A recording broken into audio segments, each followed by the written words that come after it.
Greetings and welcome back to Jersey Jump Shot, the first and only podcast dedicated exclusively to college basketball in the Garden State.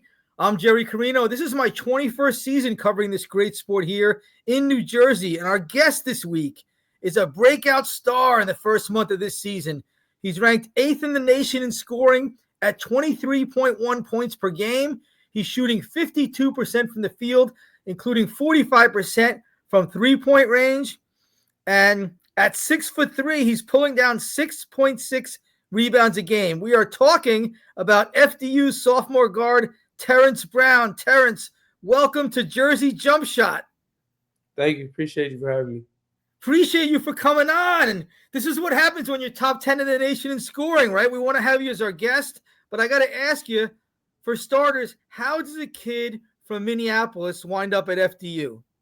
Man, it's crazy how it all winded down to me coming here and just me actually coming out here to visit my family and start to get to know my dad's side of my family, growing up with a single mom and her working 3 jobs, doing a lot for me. So I was just trying to come out here and do a family vacation and get to know my dad's side of the family, which ultimately led to one of my coaches texting me and saying that they would love for me to get a workout in. And I didn't even know who Coach Castleberry was until I walked through the gym to work out for him. So. Wow, that was a fortuitous family visit. Yeah. Pretty cool how that worked out. All right, so welcome to Jersey. Well, it's your second year here, but I got to ask you before we talk basketball, Terrence, how does the weather here compare to Minneapolis? I mean, give us a sense for how cold it really gets up there. I mean, man, it gets cold fast, probably about October. But here you see the sun come out a little more than Minnesota. I think the weather is definitely different, but the time zones is different. So the sun goes down way faster here, but it's way colder in Minnesota. I think we got snow in Minnesota in about October. So it's like in the 50s now in New Jersey. This is like shorts and t-shirt weather for you, or what? This is nothing compared. I'm a big cold guy, so I'm gonna wear a hoodie regardless. But all right, people in Minnesota definitely wear shorts and t-shirts to weather like this. It's probably I've heard the stories from our old friend Carl Anthony Towns. I know you know that name. He's from Jersey, of course, all those years with the T-Wolves in the NBA in Minneapolis before he came home to the Knicks. You and Cat have something in common. Is that right? Yes, sir. We went to the same barbershop when he was there.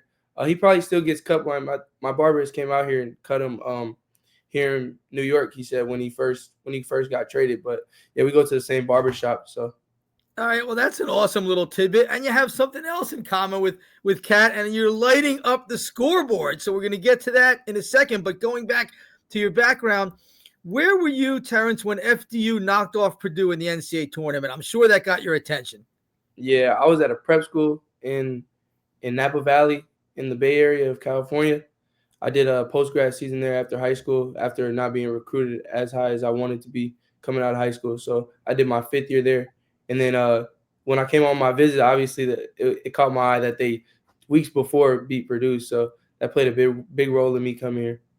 Who else recruited you? Like, who was it down to in the end when you picked FDU? It was VMI, Virginia Military Institute. Right. My first offer, Idaho, FDU, and NJIT. All right. So you had some options there. And last season, as a freshman, you were Northeast Conference All-Rookie team. I got to ask you about a particular February game in LIU.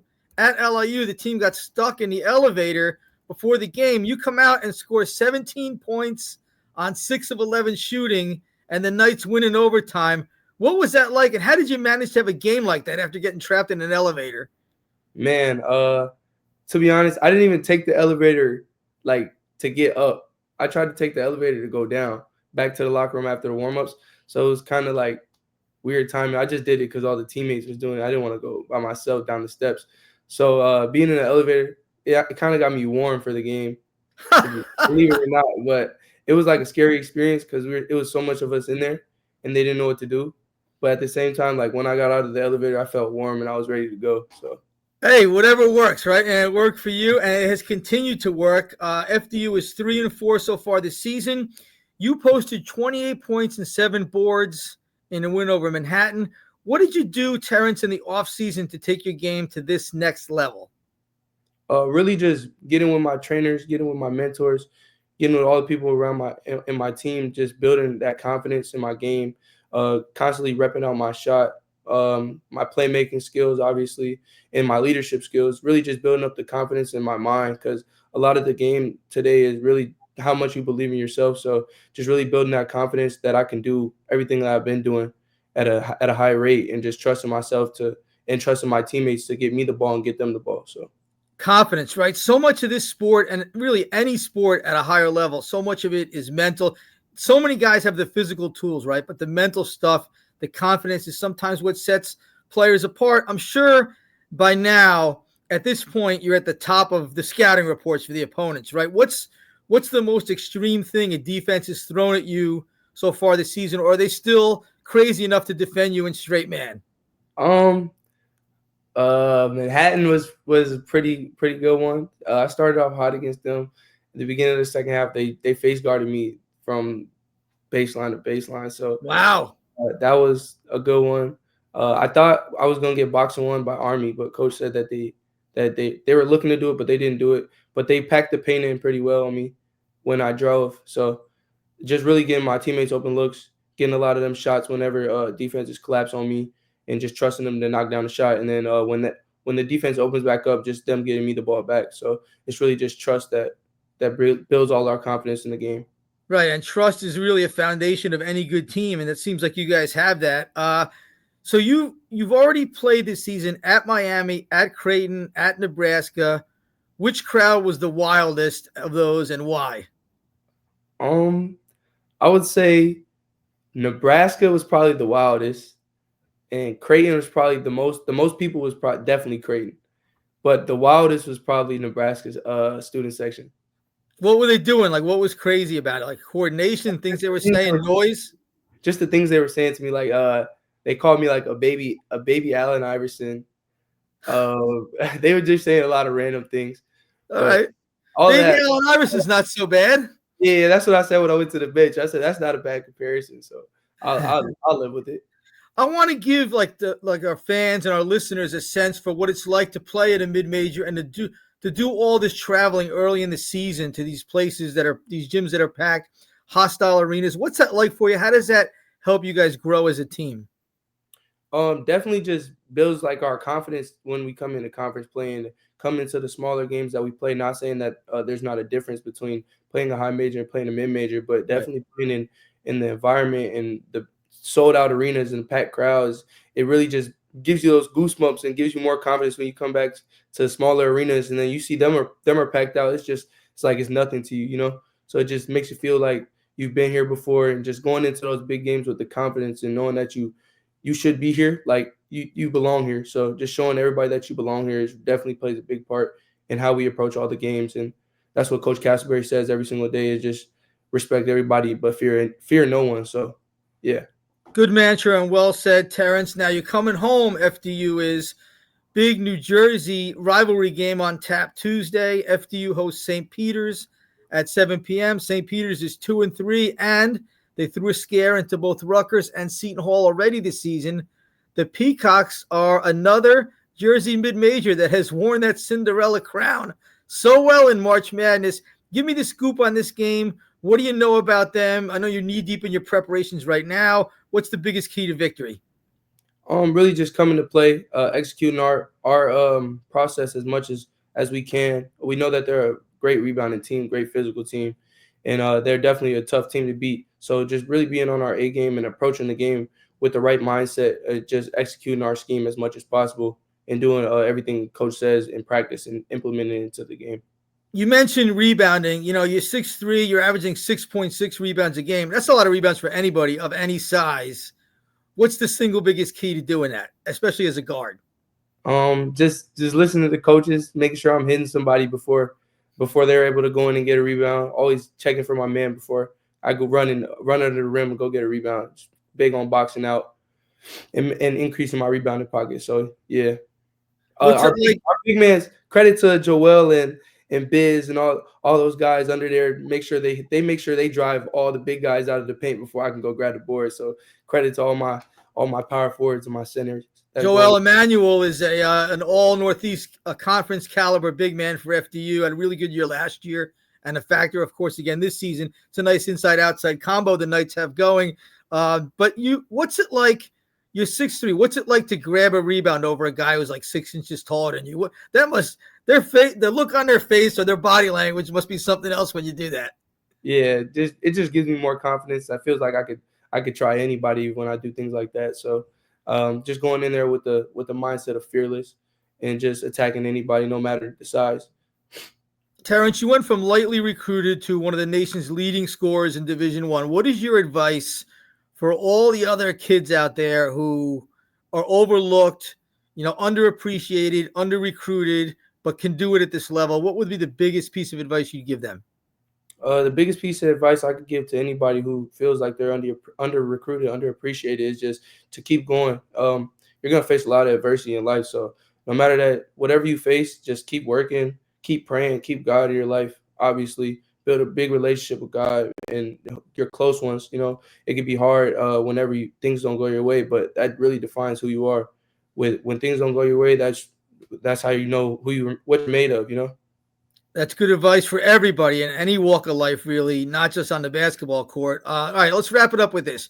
You're going to go home to play Minnesota on December 21st. Is that right? I see that on the schedule. Yes, sir.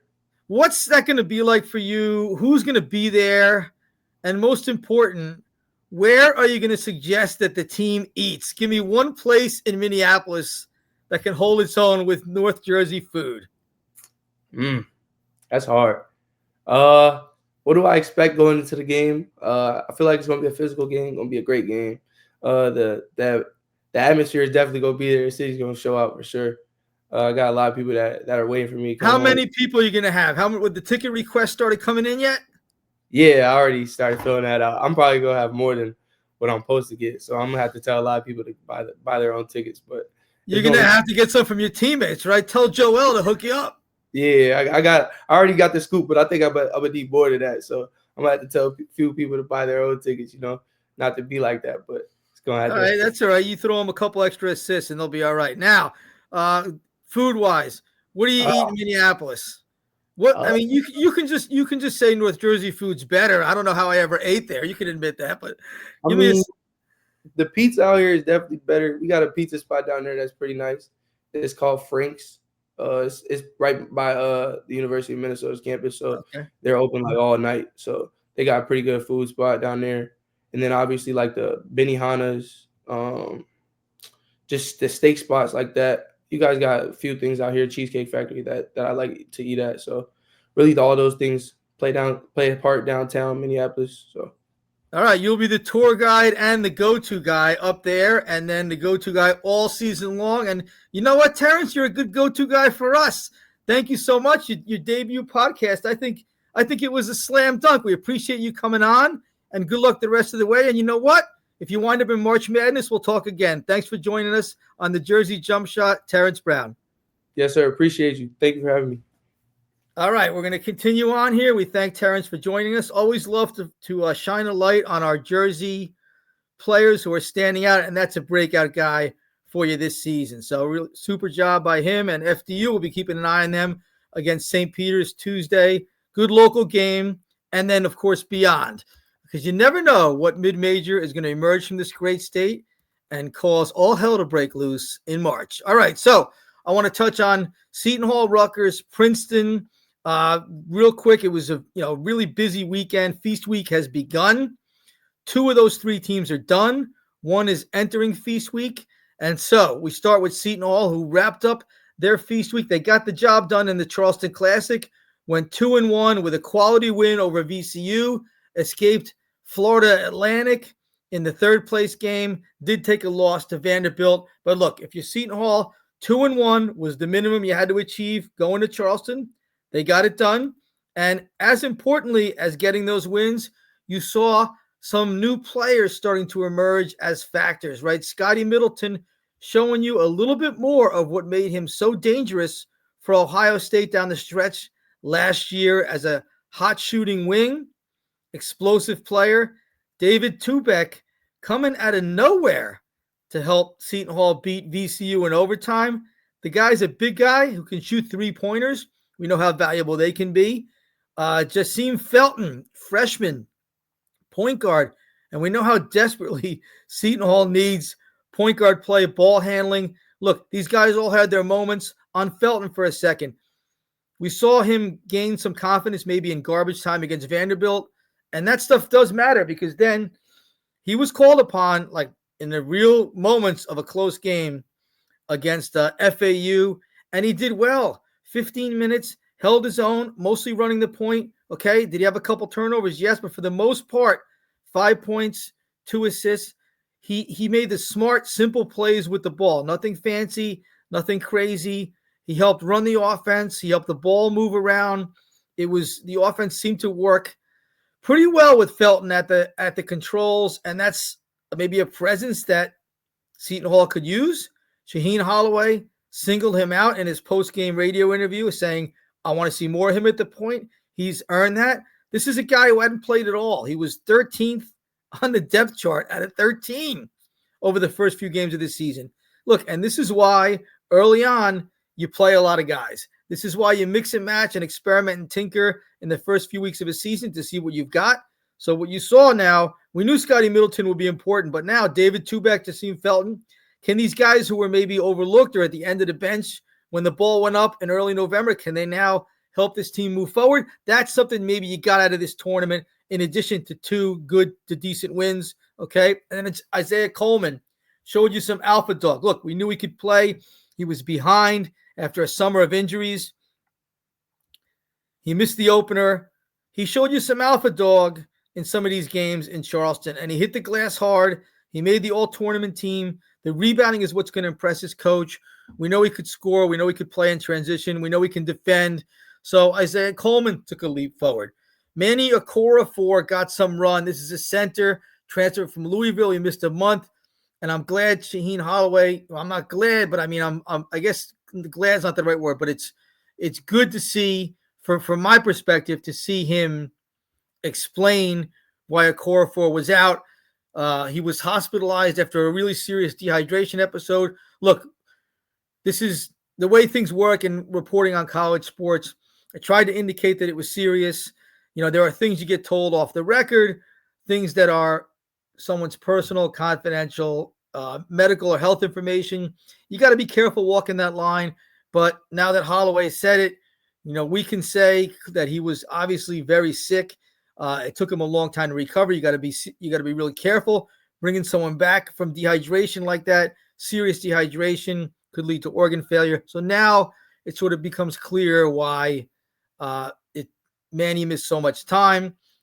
He's easing his way back in. He got some run. He definitely has the body. They're going to need him. So this was a start for him. Okay. Then the next issue for Seton Hall and for Shaheen Holloway is, can he whittle down this 12-man rotation and find the best player combos? 12 men, a 12-man rotation is too big, okay? Now, early in the season, you're going to experiment. It's going to happen. You see what everyone's got. But eventually, you got to whittle that down. Shaw's going to play a lot of guys. You know, he played 10 at St. Peter with St. Peter's at their peak. Even in the late stages of a season, coaches naturally, their rotations get smaller as seasons progress. That happens on every level of basketball. But can we now take the next step? Can Shaheen Holloway take the next step and figure out what player combos work the best? You know, can I get this down to 10 guys, which for him is going to probably be what he winds up with.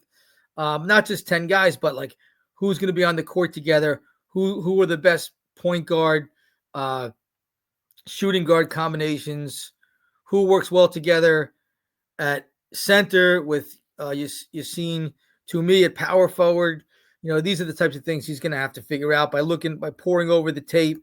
And you could tell, I could tell in the tone of his voice. You know, I've known Shaw a long time. He's not a hard guy to read, right? He kind of wears it on his sleeve. But I really could tell in the tone of his voice in his post-game radio interview with Gary Cohen and Dave Popkin that he really liked what he saw. And so out there and gained something from what he saw in Charleston. He's got 2 more tinkering games, Monmouth and NJIT, both winless. And then Oklahoma State at home. Oklahoma State lost to VCU by 8 in the Charleston Classic. Oklahoma State at home is a game Seton Hall has to win. That's coming up soon. Can you go into Rutgers at 7-3 and then maybe a huge game to sort of get things turned around before Big East play? Consistency will be the key. So Shaw liked what he saw. They did the job. Now there's still a lot of work to be done for the Hall. Okay, coming back from Charleston. Rutgers, they're coming off a loss to Kennesaw State. Nobody saw that coming, okay? Nobody.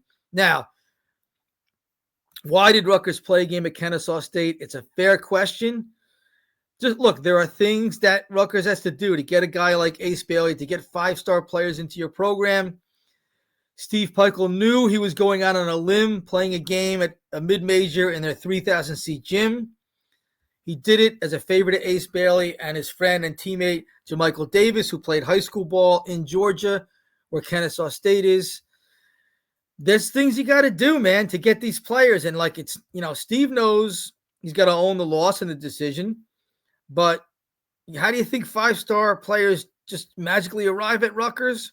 There are trade-offs. And one of the trade-offs is playing a homecoming game like this. And one of the trade-offs is playing a game and giving up one of your Big Ten home games to move it to Madison Square Garden to give Ace Bailey and Dylan Harper the biggest possible stage, okay? This is how you get these guys. I mean, this is part of it.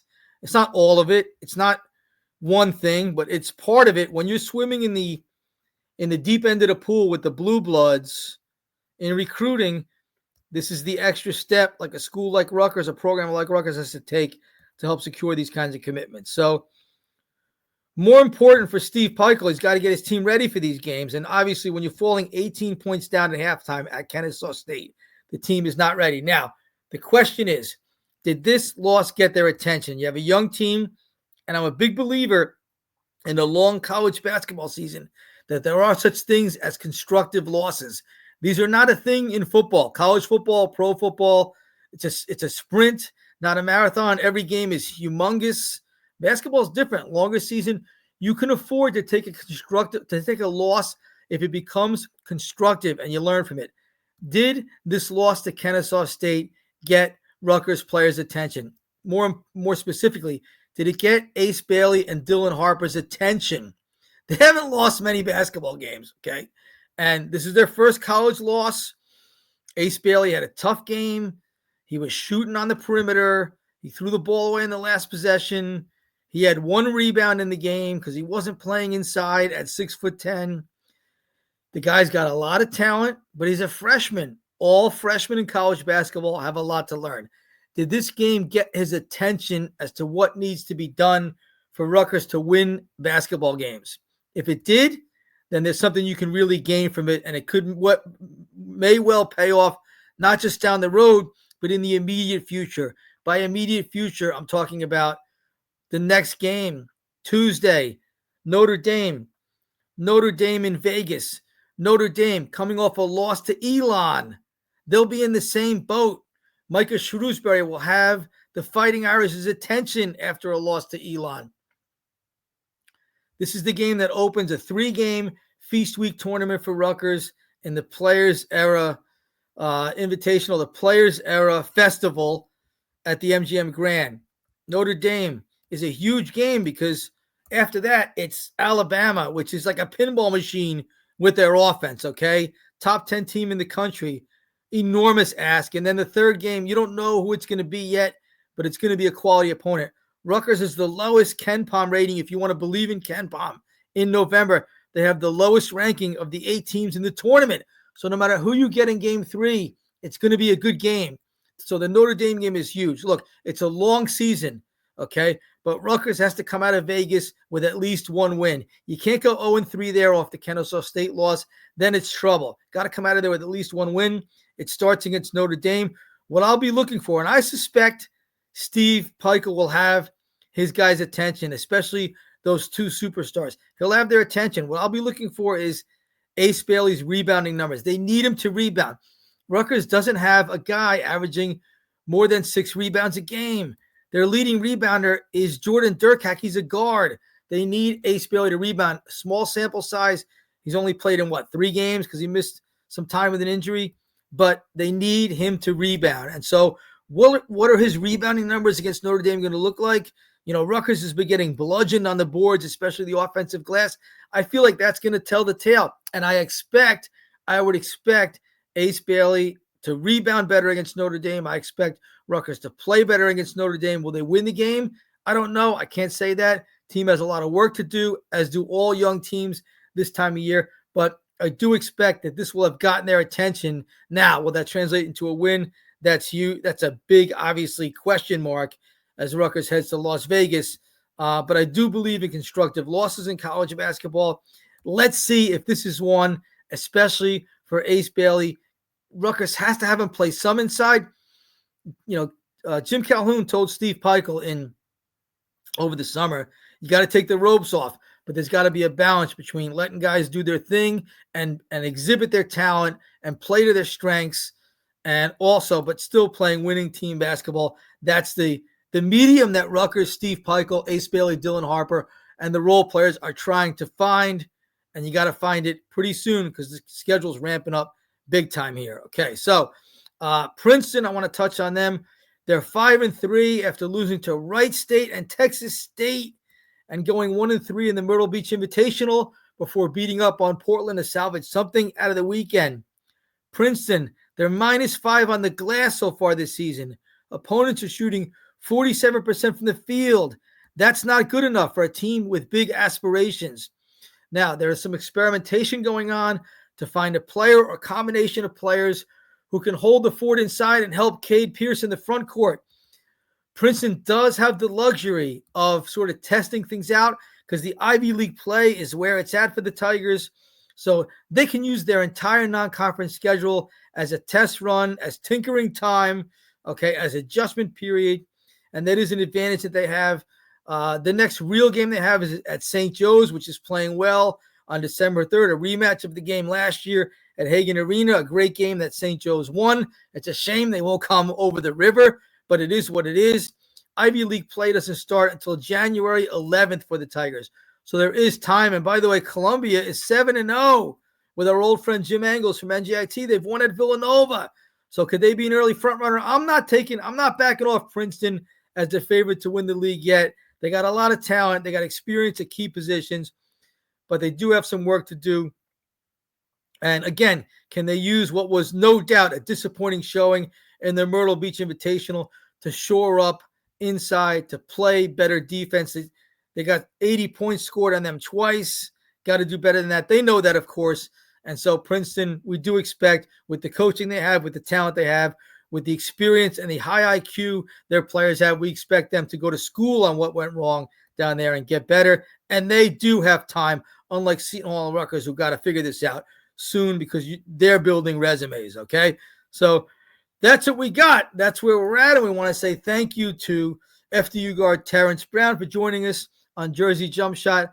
Happy Thanksgiving to all of our listeners, viewers, followers, fans who interact and who make it all worthwhile. Happy Thanksgiving and happy feast week. We'll be back for leftovers next week on the Jersey Jump Shot.